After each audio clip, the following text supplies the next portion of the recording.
یہ بات تو ہم سبھی لوگ جانتے ہیں کہ ہمارا اس دنیا میں آنا بالکل ایک مسافر کی طرح ہے۔ جیسے ایک مسافر اس دنیا میں ٹھہرنے کے بعد اپنی اصل منزل کی طرف چل پڑتا ہے، بالکل اسی طرح سے ہم اس دنیا میں موجود ہیں اور اپنی عمر پوری کرنے کے بعد ہمیں آخر میں اپنی آخرت کی طرف یعنی اپنے گھر جانا ہے، یعنی اپنی اصل منزل کی طرف جانا ہے، اور ہمارے مرنے کے بعد ہمارے اعمال کے مطابق ہمیں جزا اور سزا کا فیصلہ دیا جائے گا۔ اگر ہم نے اچھے اعمال کیے ہوں گے، اللہ تعالیٰ کی فرمانبرداری کی ہوگی تو ہمارے لیے جنت ہوگی، اور اگر ساری زندگی اللہ تعالیٰ کے احکامات کی خلاف ورزی میں گزار دی ہوگی یا کفر کیا ہوگا تو ہمارے لیے جہنم ہوگی۔ لیکن آسمان کی طرف یا جنت اور جہنم کی طرف یہ سفر کیسا ہوگا؟ اور سب سے بڑی بات کہ کیا آپ نے ایسے پیارے لوگوں سے جن سے ہم مل چکے ہیں جو دنیا میں ہمارے ساتھ تھے، مثلا ہمارے ماں باپ، بہن بھائی یا کوئی بھی اور رشتہ دار جو اب اس دنیا سے جا چکے ہیں، کیا کبھی ہم مرنے کے بعد ان سے کبھی مل پائیں گے؟ انہی دونوں سوالوں کے جواب ہم آج کی اس ویڈیو کے اندر اسلامی روایت کی روشنی میں جاننے کی کوشش کریں گے۔ اسلامی روایت سے ہمیں پتہ چلتا ہے کہ جب کسی کافر کی موت آتی ہے تو ڈراؤنی شکل والے دو فرشتے اس کے سامنے آتے ہیں۔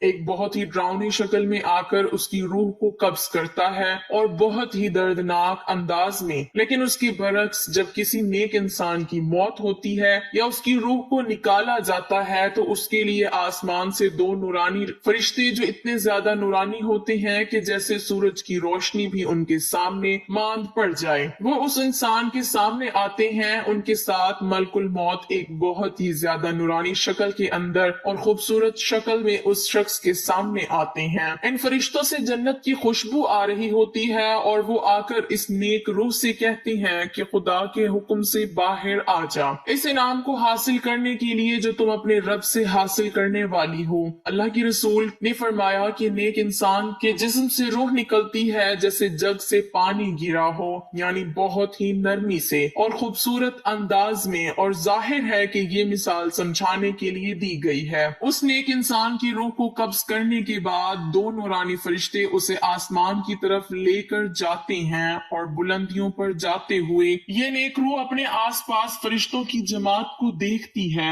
آسمان میں موجود یہ فرشتے جنتی روح کو جاتا ہوا دیکھ کر پوچھتے ہیں کہ یہ کس کی روح ہے جو اتنے اعزاز کے ساتھ اور اتنے خوبصورت انداز میں جا رہی ہے۔ دونوں نورانی فرشتے جو اس روح کے ساتھ موجود ہوتے ہیں وہ بتاتے ہیں کہ یہ فلاں ابن فلاں کی روح ہے۔ پھر یہ روح پہلے آسمان پر پہنچتی ہے اور پہلے آسمان کے دروازے پر پہنچ کر وہاں موجود فرشتے پوچھتے ہیں کہ یہ کون ہے۔ ان فرشتوں کو بتایا جاتا ہے کہ یہ فلاں ابن فلاں کی روح ہے جو کہ جنت میں جا رہی ہے۔ اب جنت میں جانے کے لیے پہلے آسمان پر ایک دروازہ موجود ہے کہ اس دروازے سے کیا مراد ہے۔ اگر ہم سائنس کے نظریے سے دیکھیں تو یہ کوئی بلیک ہول بھی ہو سکتے ہیں، جس کے بارے میں سائنس کہتی ہے کہ یہ کائنات سے دوسری کائنات تک جانے کا راستہ ہے، یا پھر یہ باقاعدہ کوئی دروازہ ہی ہو سکتا ہے، واللہ علم کہ اس کی حقیقت کیا ہے۔ لیکن اس کے بعد یہ فرشتے اس روح کو لے کر دوسرے آسمان پر جاتے ہیں اور وہاں بھی یہی عمل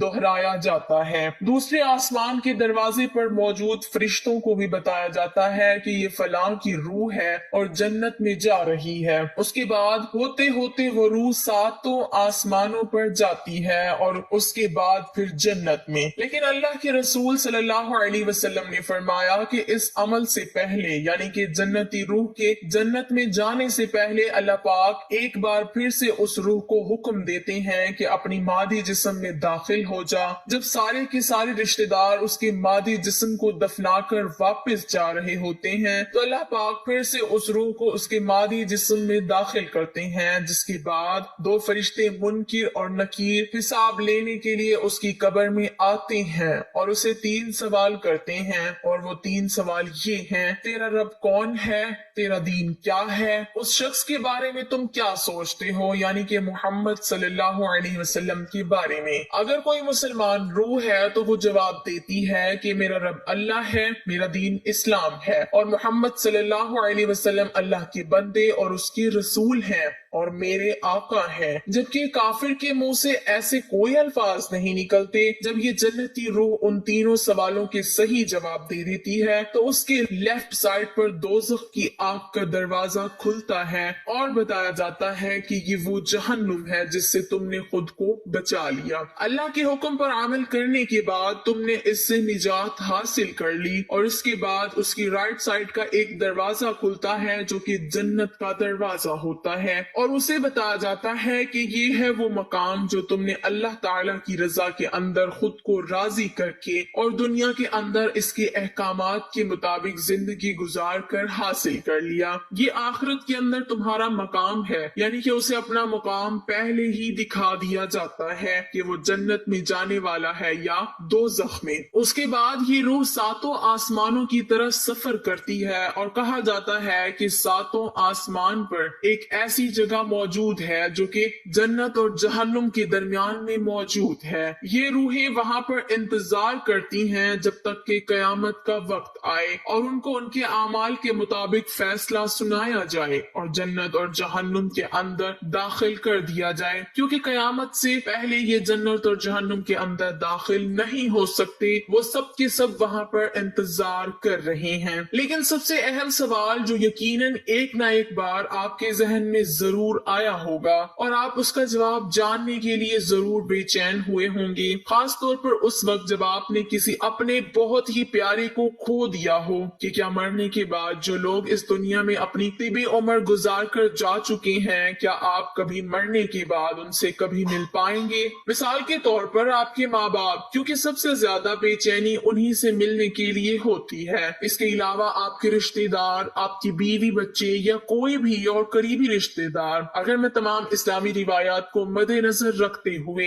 آپ کو ایک لائن میں جواب دوں تو اس کا جواب ہے کہ ہاں، آپ ضرور مل سکیں گے۔ نہ صرف مل سکیں گے بلکہ وہ لوگ آپ کا انتظار کرتے ہیں، بالکل ایسے ہی جب آپ کا کوئی قریبی رشتہ دار ملک سے باہر موجود ہو اور آپ کئی سالوں کے بعد اسے دیکھنے کے منتظر ہوں۔ اسی طرح سے آپ کے رشتہ دار بھی آپ کے انتظار میں رہتے ہیں اور آپ مرنے کے بعد ان سے مل سکیں گے، لیکن صرف ایک شرط پہ، وہ یہ کہ جس شخص سے آپ ملنا چاہتے ہیں وہ جنت میں موجود ہو اور آپ بھی اپنے اعمال کے مطابق جنت میں جائیں۔ یعنی کہ اگر کوئی آپ کا رشتہ دار جہنم میں موجود ہے، خدا نہ خواستہ، اور آپ جنت میں چلے جاتے ہیں تو آپ اسے کبھی نہیں دیکھ پائیں گے، نہ ہی اس کی سفارش کر پائیں گے اور نہ ہی اس سے کبھی جہنم کی نجات حاصل کروانے کے لیے کچھ کر سکیں گے۔ حضرت عائشہ رضی اللہ تعالی عنہا سے پوچھا گیا کہ حضور پاک صلی اللہ علیہ وسلم کے آخری الفاظ جب وہ انتقال فرما رہے تھے وہ کیا تھے؟ ام المومنین حضرت عائشہ نے فرمایا کہ آپ صلی اللہ علیہ وسلم کے آخری الفاظ سورہ مرسلات کے تھے۔ اس کے بعد جب آپ بہت زیادہ بیمار ہو گئے اور آپ کا بخار بہت ہی زیادہ شدت اختیار کر گیا تو آپ نے سورہ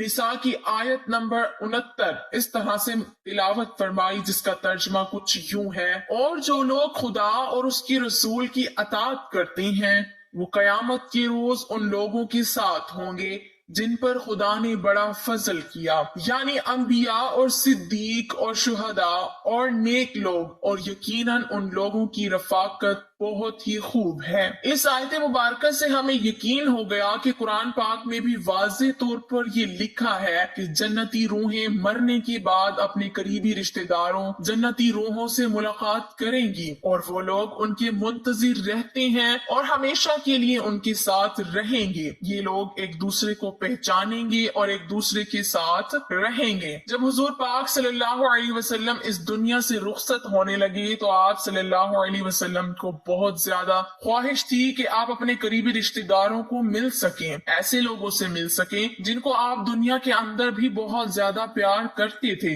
آپ اندازہ لگا سکتے ہیں کہ حضور پاک صلی اللہ علیہ وسلم اپنی ماں سے اور اپنے والد سے کتنا پیار کرتے تھے اور وہ ان سے ملنے کے لیے کتنے بے چین ہوں گے۔ اس کے علاوہ آپ کے چچا حضرت حمزہ جو کہ جنگ احد میں شہید ہو گئے تھے، آپ ان سے کس قدر پیار کرتے تھے اور ان سے ملنے کے لیے آپ کس قدر قدر بے چین ہوں گے۔ اس کے علاوہ حضرت یوسف علیہ السلام اپنے والد حضرت یعقوب علیہ السلام سے مرنے کے بعد بھی ملنے کے لیے کس قدر بے چین ہوں گے، اور حضرت یعقوب علیہ السلام اپنے والد حضرت اسحاق سے اور پھر وہ اپنے والد حضرت ابراہیم علیہ السلام سے۔ آپ صلی اللہ علیہ وسلم کے بعد وفات پانے والے تمام صحابہ کرام کی بھی یہی خواہش تھی کہ وہ دنیا کے ساتھ ساتھ جنت میں بھی ہمیشہ کے لیے آپ کی صحبت اختیار کر سکیں، آپ کے ساتھ رہ سکیں اور ایک بار پھر سے آپ کا دیدار کر سکیں۔ ان صحابیوں کی مرنے کے بعد سب سے بڑی خواہش یہ تھی کہ ایک بار پھر سے انہیں حضور پاک صلی اللہ علیہ وسلم کا دیدار نصیب ہو۔ جب حضرت بلال حبشی رضی اللہ تعالی عنہ کی موت کا وقت قریب آیا تو ان کی بیوی نے ان کے کمرے کے اندر آ کر فرمایا کہ ہائے آج تو کتنا دکھ کا دن ہے، لیکن حضرت بلال نے یہ سنا تو فرمایا کہ میرے لیے تو بہت خوشی کا دن ہے، کیونکہ میں اپنے آقا حضرت محمد صلی اللہ علیہ وسلم اور ان کے ساتھیوں سے ملاقات کرنے والا ہوں۔ حضرت عثمان رضی اللہ تعالی عنہ کو ان کی وفات سے پہلے ان کے گھر کا محاصرہ کر کے انہیں قید کر دیا گیا،